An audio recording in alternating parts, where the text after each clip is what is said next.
1 Nephi chapter 2.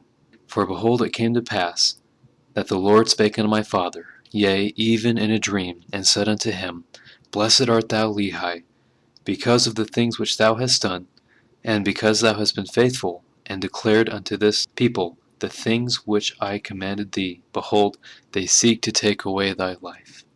And it came to pass that the Lord commanded my father, even in a dream, that he should take his family and depart into the wilderness.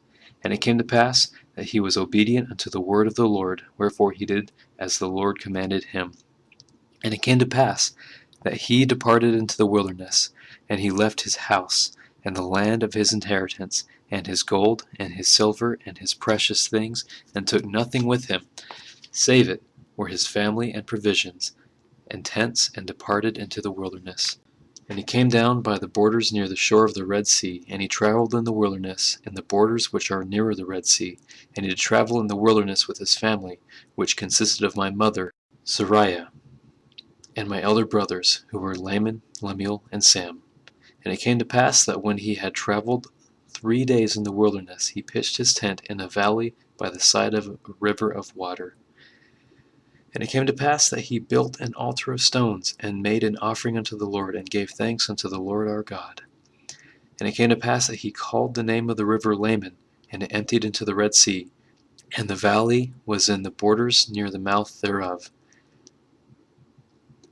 And when my father saw that the waters of the river emptied into the fountain of the Red Sea, he spake unto Laman, saying, O that thou mightest be like unto this river, continually running into the fountain of all righteousness.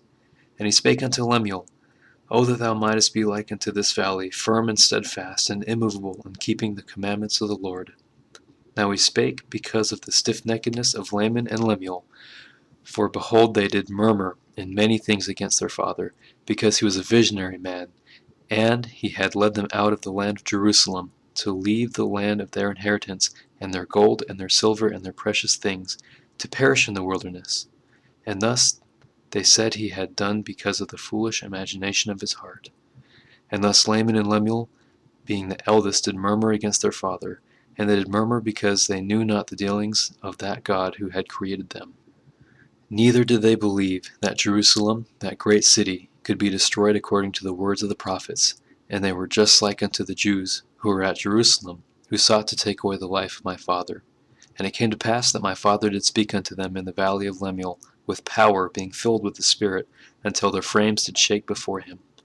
And he did confound them, that they durst not utter against him, wherefore they did as he commanded them. And my father dwelt in a tent. And it came to pass that I, Nephi, being exceedingly young, nevertheless being large in stature, and also having great desires to know the mysteries of God, wherefore I did cry unto the Lord. And behold, he did visit me, and did soften my heart, and I did believe all the words which had been spoken by my father, wherefore I did not rebel against him like unto my brothers. And I spake unto Sam, making known unto him the things which the Lord had manifested unto me by his Holy Spirit. And it came to pass that he believed in my words. But behold, Laman and Lemuel would not hearken unto my words, and being grieved because of the hardness of their hearts, I cried unto the Lord for them. And it came to pass that the Lord spake unto me, saying, Blessed art thou, Nephi, because of thy faith, for thou hast sought me diligently with lowliness of heart.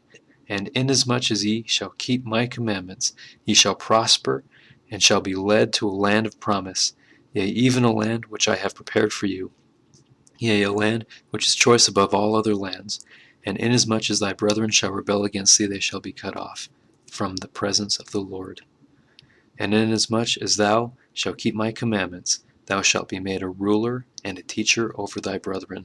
For behold, in that day that they shall rebel against me, I will curse them, even with a sore curse, and they shall have no power over thy seed, except they shall rebel against me also. And if it so be that they shall rebel against me, they shall be a scourge unto thy seed, to stir them up in the ways of remembrance.